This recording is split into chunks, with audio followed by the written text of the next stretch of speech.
So remember my my Alpha Elite yard that we renovated, I don't know, 2-3 years ago, something like that. Remember this field I'm working on right here? Well, all this was cool season grass and weeds, and look at it, smoked, dead as a hammer. And we left the common Bermuda. So the game plan is to let this spread, fill in, and all that kind of thing. So what I'm gonna do is Verti-Cut, Trilo VCU 150, got it from Steck Equipment. If you're interested in any of this ball field stuff, look in the description below. There's a coupon code for Steck that if you call them or contact them and buy an implement from them, you can get a little bit of a discount on that. So what's Verti-Cutting? Bermuda has rhizome and stolon. They're runners. They run under the ground, on top of the ground. It's the way that Bermudagrass spreads laterally and creeps along the ground. Look right here. Look. See how this little piece of Bermuda runs and tacks down like that right there? See that long stringer? They got roots that go down, obviously, but these are the runners that grow laterally. Verti-Cutting. Verti is short for vertical. So vertical cutting. Okay, that means you're cutting the grass up and down. Look at this right here.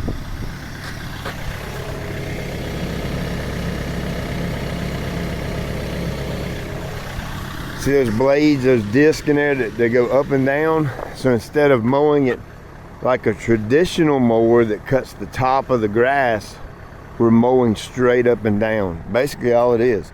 And I'm gonna go deep enough in the ground to where I can cut the rhizome stolon on the top and down and underground and cut it all. And that's gonna promote some pretty aggressive spreading. So hopefully we'll get a bunch of that out there that will spread out here. He's gonna do the cleanup work, and what I'm gonna do is recommend these spots where the Bermudagrass is. He just take a backpack blower and blow it out here in the open. And you could kind of use that as sprigs, and hopefully we'll get a little rain, because he's not gonna water this, and those sprigs would take and take off. We'll see what happens. But anyway, that's the gist of Verti-Cutting.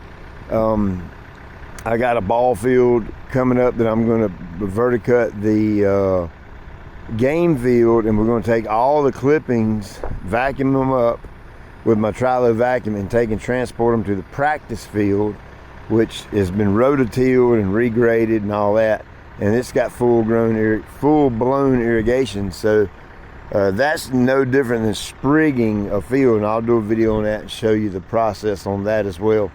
Grass types you can and cannot do this to. Do not, let me repeat, do not attempt to Verti-Cut your turf type tall fescue or your ryegrass. You will have a bad day. I give you my word. Matter of fact, if anybody wants to try me and test me on that, you just let me know, and I'll bring this thing over to your yard and I'll Verti-Cut your turf type tall fescue, and then you'll see just how much you hate my guts. I'm telling you, don't do that. Obviously, Bermudagrass is the ideal candidate for Verti-Cutting. I'm gonna guess you can probably Verti-Cut zoysia. I've never done it myself, but I'm sure that you can.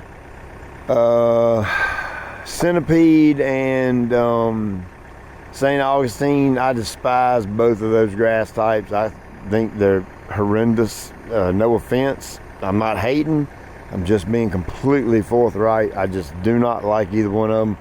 But as far as Verti-Cutting goes, I have no clue, because I've never dealt with those two grass types. I don't know if you can or not, but you get the picture.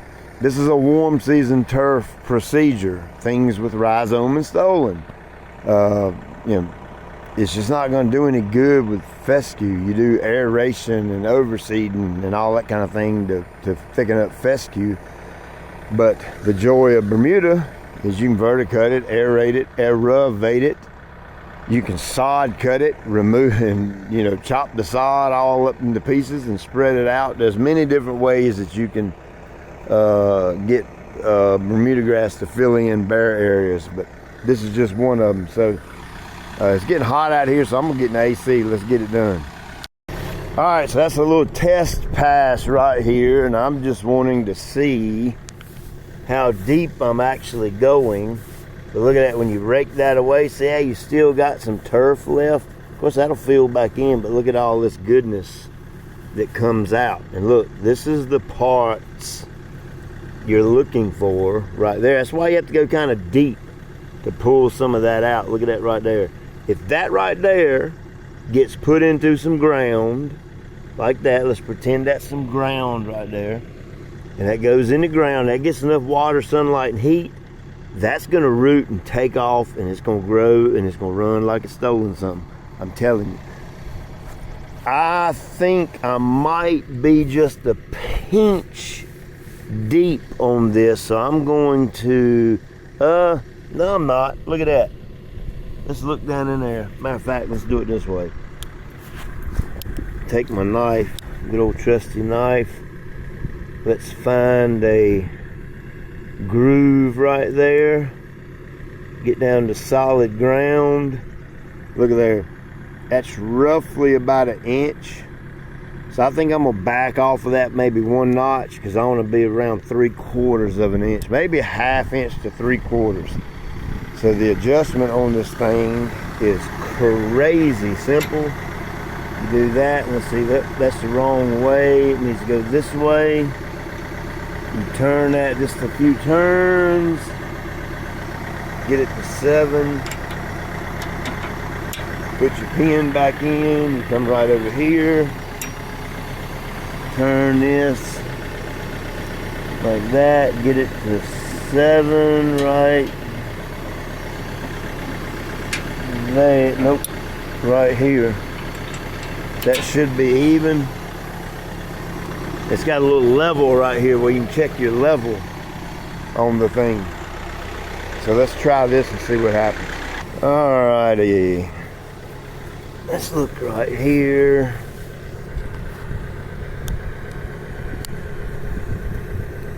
Find there's a groove. Bingo. I kind of like that depth a little bit better. So I'm gonna start right here at the tree. He didn't want his Alpha Elite Verti-Cut. I'm gonna tell you what, if we found a week that is gonna rain quite a bit on a week, that would be the time to Verti-Cut this whole Alpha Elite yard and just take a Ventrac blower and just blow it right out here. And just kind of scatter it right out through here and let it rain on it all week. And he would have a Alpha Elite yard out here as well.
So if you're wanting to know why I'm verticutting out in the open dirt area, it's kind of like creating a seed bed, creating some loose soil on top so that when the homeowner blows the sprigs out into the loose soil, it'll have a much better chance at taking. You don't want to throw sprigs on hard pan dirt. There you go.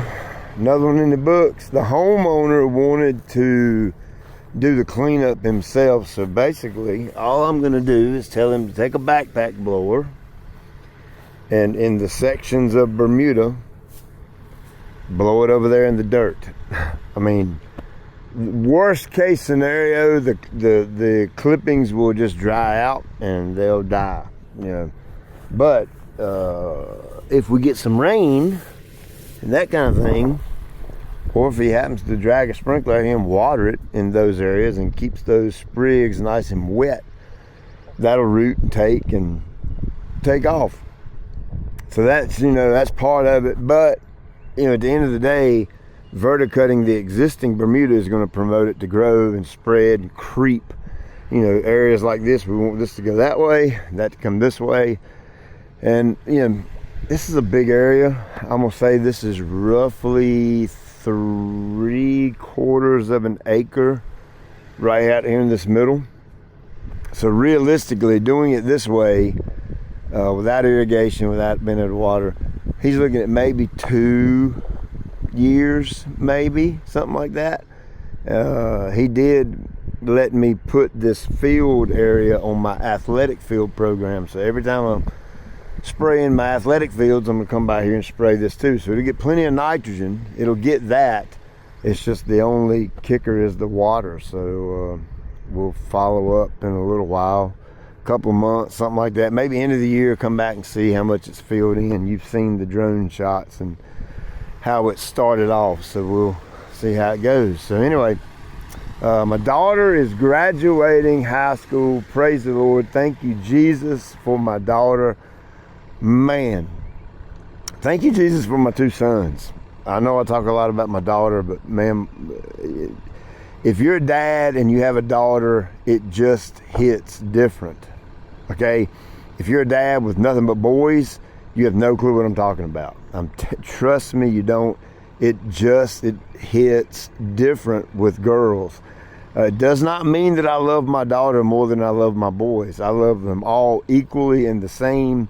It's just a different, I don't know, it's hard to word it. It just hits different with a girl. And she's graduating this year, going to cosmetology school to learn how to cut hair, so I can get free haircuts the rest of my life. You know, I feel like I've paid for them already over the past 18 years, but man, I'm proud of my daughter, and she is a go-getter, an absolute beast when it comes to just seeing a goal, setting a goal, and just going at it, and nothing gets in her way and nothing stops her from achieving that goal.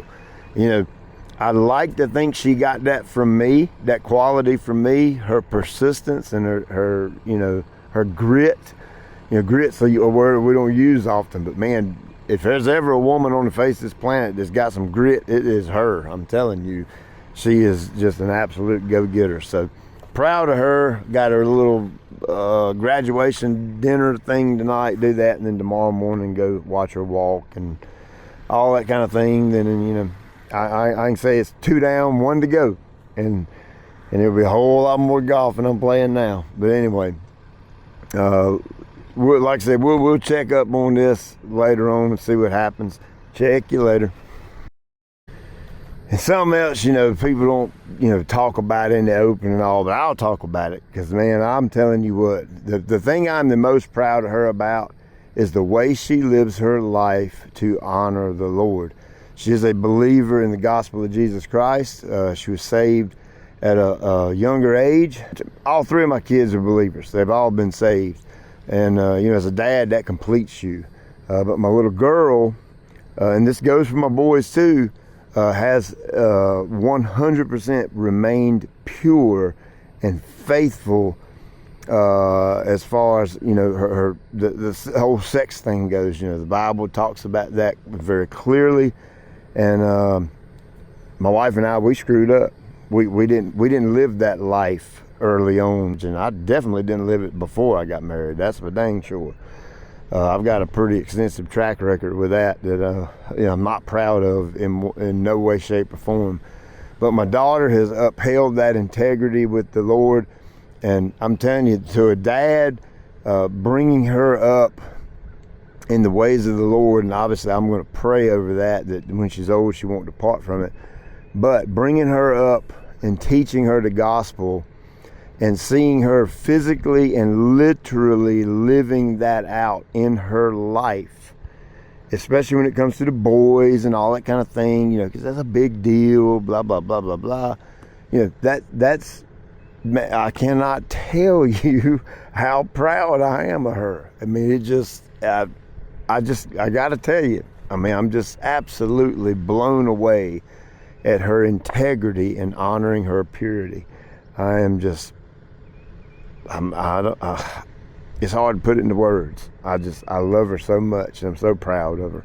So proud of her. And my boys are the same way. They're as pure as they get. And I'm raising them up to be warriors for the gospel, to be fighters, and to be people that are bold, that will speak their faith and speak the truth into a dark and dying world, that the King of Kings and the Lord of Lords, Jesus Christ, is the absolute truth in this world.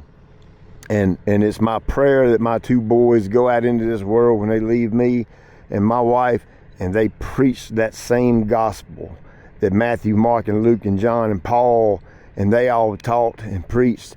Because, hey, at the end of the day, if you don't know Jesus Christ, you will spend eternity in a devil's hell forever.